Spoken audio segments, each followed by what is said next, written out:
Hey everyone, welcome back to Corporate Decoder. Today R.W.E.M just filed its semi-annual report for the 31st of March 2026, and I'm seeing some interesting trends in their investments. Quick note, this is not financial advice, just my take on public filings for educational purposes. This report gives us a clear glimpse into where the fund was putting its money in the first half of 2026. Let's dive into the key numbers for the Rayliant Wilshire NxtGen Emerging Markets Equity ETF as of the 31st of March 2026. The total net assets were a little over $74 million with 248 holdings. That means they were pretty spread out across various companies. They paid out $183,000 in advisory fees. What is really interesting here is the portfolio turnover rate, which was 113%. That means they were actively buying and selling a lot of their investments during this period, which can be a sign of a dynamic strategy or potentially higher trading costs. Now let's look at where they were investing geographically. China was by far the biggest chunk at 27.1%. Taiwan was next at 23.2%, followed by South Korea at 16.8%. India represented 12.3%. The rest of the world made up smaller portions. This shows a strong focus on East Asian markets. Digging into the specific companies, the top holding by a significant margin was Taiwan Semiconductor, manufacturing at 10.7% of the total net assets. Tencent Holdings was next at 2.8%, and MediaTek was at 2.6%. Samsung Electronics and SK hynix also featured in the top holdings, which makes sense given the heavy weighting in Taiwan and South Korea. The top 10 holdings represent a pretty concentrated portfolio, especially with Taiwan Semiconductor alone being over 10%. The filing also shows a page-by-page breakdown of all the individual investments. You can see they had investments in Brazil like TIM in communication services, and then several in financials including Banco do Brasil and Ito Unibanco Holding. They also had some in materials like Vale. In China, the largest segment was communication services, with holdings in Tencent Holdings and NetEase. For consumer discretionary, they invested in giants like Alibaba Group, Holding and JD.com. The financial sector in China was also a significant area, with substantial investments in Agricultural Bank of China and Bank of China.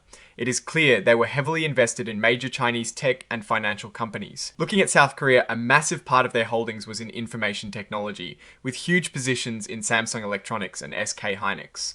They also had significant investments in consumer discretionary, notably Kia, and financials like R.W.E.M Financial Group. Taiwan was a huge focus, especially in information technology. Taiwan Semiconductor manufacturing was their biggest holding overall. They also had significant investments in companies like MediaTek, Delta Electronics, and Novatech Microelectronics.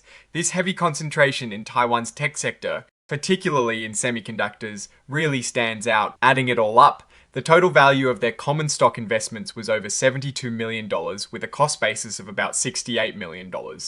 This means there was a decent unrealized gain on these common stock holdings. They also had a smaller allocation, about 2%, in preferred stock, totaling around $1.4 million. This provides a bit more diversification beyond just common stocks. When we look at how these investments are valued, a big chunk, over $73 million, falls into level 1.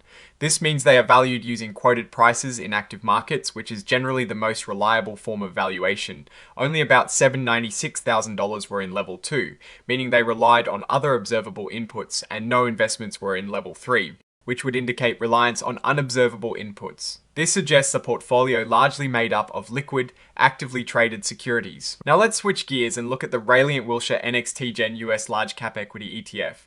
This one had total net assets of over $81 million and 93 holdings. The portfolio turnover here was even higher at 117%, suggesting even more active trading than the Emerging Markets Fund. For this ETF, the information technology sector was the largest, making up 36.3% of the portfolio. Financials were also significant at 11.8%, followed by communication services at 11% and healthcare at 11.3%. The top holdings here were dominated by US tech giants.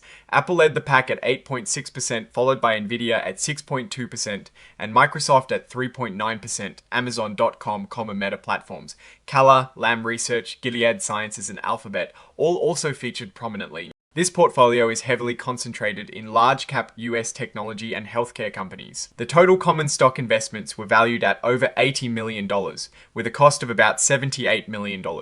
Like the other fund, this indicated an unrealized gain on common stock holdings. Interestingly, this fund held warrants valued at 0. Warrants are like options that give the holder the right to buy stock at a certain price. While they can offer upside, in this case, they didn't represent a significant portion of the portfolio and had no current value. Similar to the first fund, almost all the investments here, over $80 million, were valued at level 1. This means they are primarily based on readily available market quotes, indicating a portfolio of well-traded securities. Finally, let's look at the Rayliant Semdam Japan Equity ETF. This fund had total net assets of about $21.5 million with 31 holdings. The portfolio turnover rate was much lower at 36%, suggesting a more buy and hold strategy. In Japan, the largest sectors were industrials at 30.7% and consumer discretionary at 30.6%.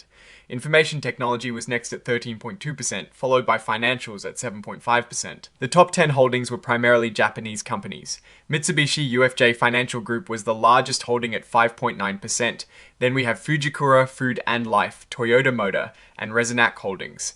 This fund is clearly focused on established Japanese companies across different sectors. The total common stock investments were valued at over $21 million, with a cost of about $18.7 million. This also indicates an unrealized gain. For this Japan-focused ETF, all of its investments were valued at level 1, meaning they are based on readily available market prices. Now let's look at the balance sheets for all three funds combined. For the Emerging Markets ETF, total assets were about $74.7 million, with liabilities around $122,000, leading to net assets of over $74.6 million. For the US Large Cap ETF, total assets were over $81.5 million, liabilities around $51,000, and net assets of over $81.5 million. The Japan ETF had total assets of over $21.5 million, liabilities around $32,000, and net assets of over $21.5 million. The net asset value per S-Hair was $29.26 for the Emerging Markets ETF, $31.98 for the US Large Cap ETF, and $33.15 for the Japan ETF. These numbers represent the value of each share at the close of the reporting period. Looking at the income statements for the 6 months ending the 31st of March 2026, the Emerging Markets ETF had total investment income of about $669,000, and net investment income after expenses was around $371,000. A big driver of the net increase in assets was a net realized gain on investments of over $13 million. However, they also had a significant net change in unrealized depreciation of over $8 million.